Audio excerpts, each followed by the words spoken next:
प्रत्येक घरात लहानांपासून मोठ्यांपर्यंत आवडणारी स्वादिष्ट अशी पावभाजी आज आपण करून बघणार आहोत। सगळ्यात आधी आपण चौघांना पुरतील एवढे बटाटे या कुकरमध्ये शिजवून घेतलेले आहेत।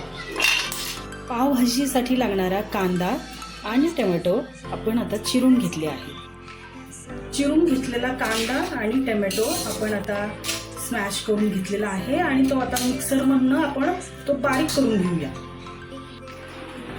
कढईमध्ये मी 2 चमचे तेल व थोडंसं बटर टाकून घेतलं आहे। ते गरम झालं की आपण त्यामध्ये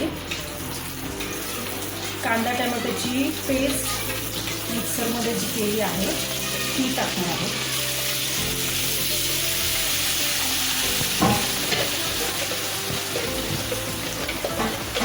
हा आपण मसाला ह्या पेस्टमध्ये टाकणार आहोत।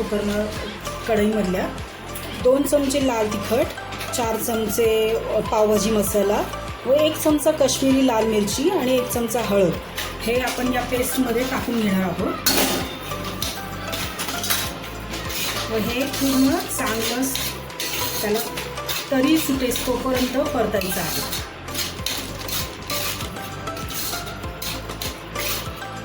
थोडीशी चवीला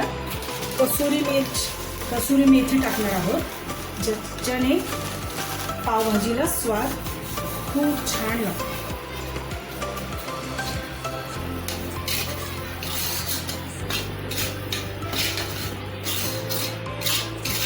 तुम्ही पाहिलं असेल साईडनी थोडंसं तेल सुटायला सुरुवात झालेली आहे, तर आपण ह्यामध्ये स्मॅश केलेला बटाटा ॲड करणार आहोत।